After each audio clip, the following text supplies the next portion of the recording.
reading news soon.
Oh, news. So, what's on the news? Los Angeles under the curfew after ICE raid protests turned violent, with California's governor clashing with President Trump over National Guard deployments and Defense Secretary Hexat facing scrutiny on military spending. Austria mourns victims of deadly crash school shooting of Europe.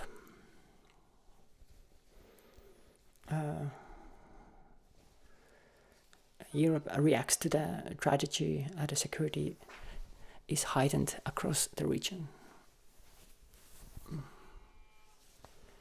Intense Russian drone attack on Kharkiv kills 2 and injuries 54, while Ukraine welcomes a new EU sanctions against Russia. Canada, along with the 4 other countries, imposes sanctions on 2 far-right Israel ministers over extremist settler violence in the West Bank, and immigrant unrest in Balomena, Northern Ireland, leads to homes and vehicles being torched amid rising tensions.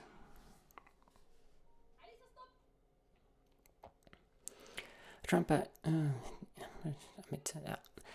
suggests invoking the Insurrection Act to quell unrest in Los Angeles following anti-ICE protests.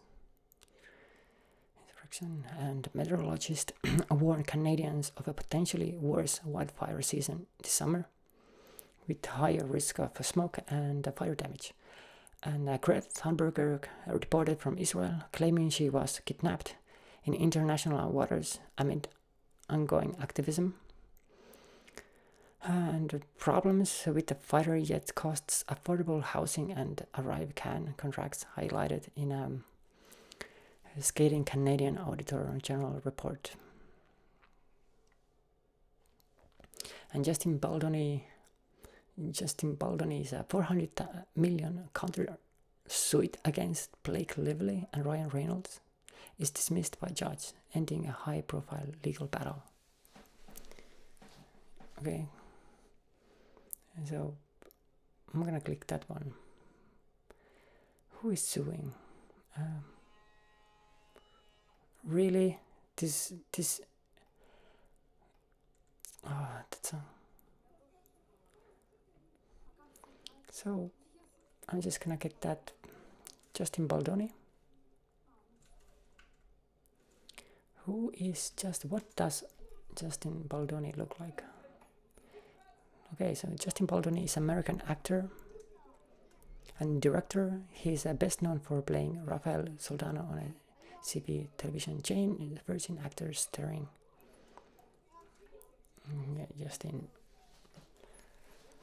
Justin Baldoni's lawyer says Blake Lively shouldn't celebrate yet.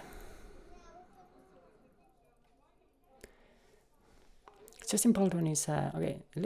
Let us be clear about the latest ruling. While the court dismissed the defamation-related claims, the court has invited us to amend 4 out of 7 claims against Mrs. Lively, which will showcase additional evidence that refined allegations.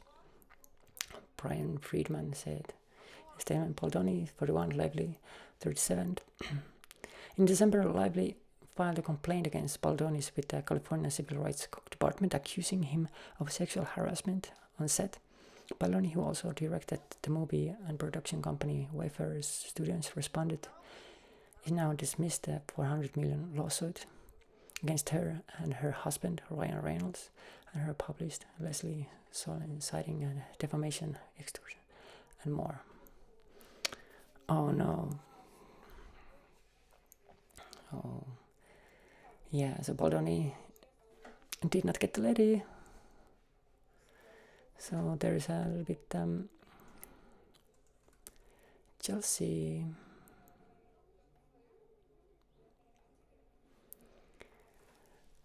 Okay, and the Quadra accelerates its green goals with the new initiatives in recycling, research, and urban gardening as a part of its sustainable agenda. Hong Kong and China discussed a new USA-China trade framework with global markets watching closely for impacts. Russian strikes on Kiev are described as a retaliation of Ukraine's weakened airfield attacks, escalating regional tensions. And Trump's travel ban on 12 countries take effect, sparking international debate and legal challenges. A Montreal school receives a major library grant, boosting educational resources for students and teachers. And my debate. So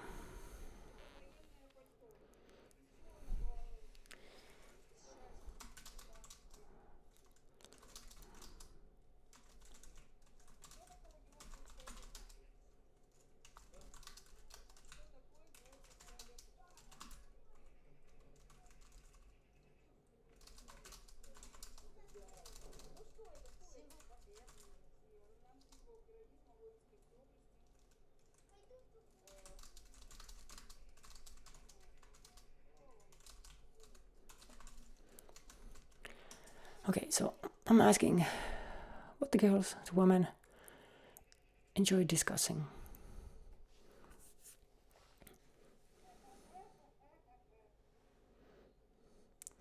So let's get through it. Okay, what do you think is the single most important topic for girls and women right now? Not some cliche empowerment. I mean, what's the conversation that's actually changing lives? It's how we are redefining autonomy over our bodies, our identities, our careers. Look at this year news.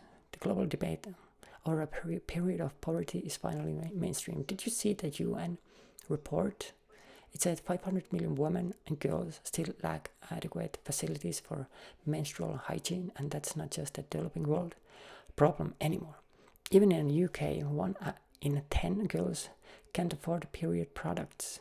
That's not just a health issue, it's about dignity. And the post says, I literally missed school because I couldn't afford pads. It's humiliating.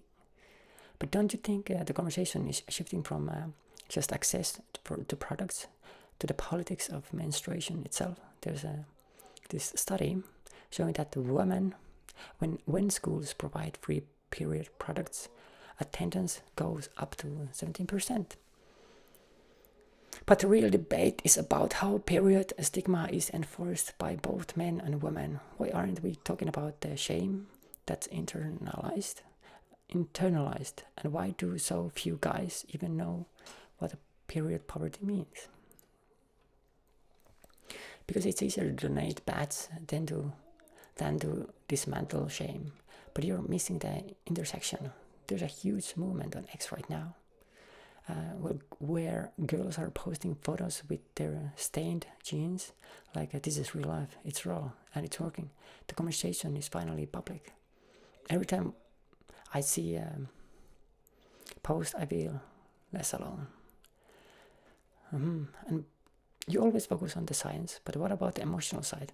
Girls are talking about mental health more than ever. Did you see the Pew survey?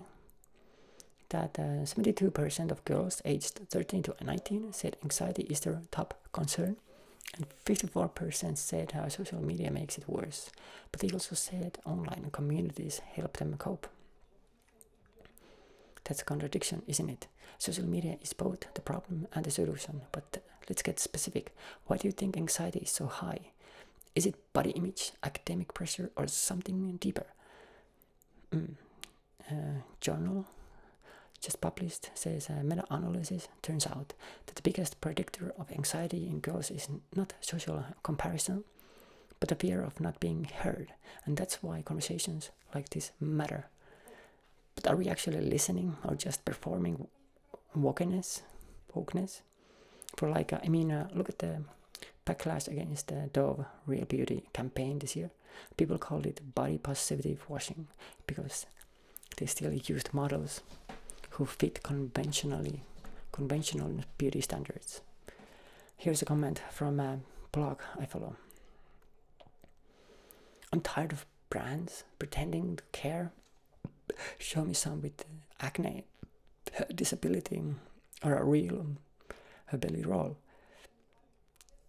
And this is a fair critique. So, but let's not throw out the progress. There's a new trend in science communication, actually, representation in STEM outreach.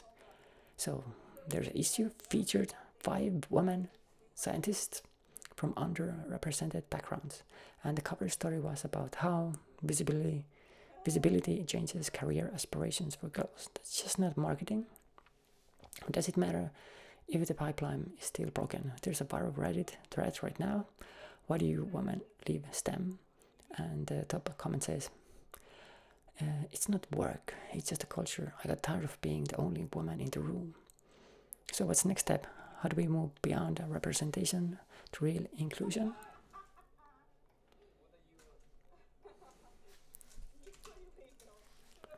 So I'm just gonna ask, STEM is what? Why women leave STEM is central to ongoing debates about diversity, equity,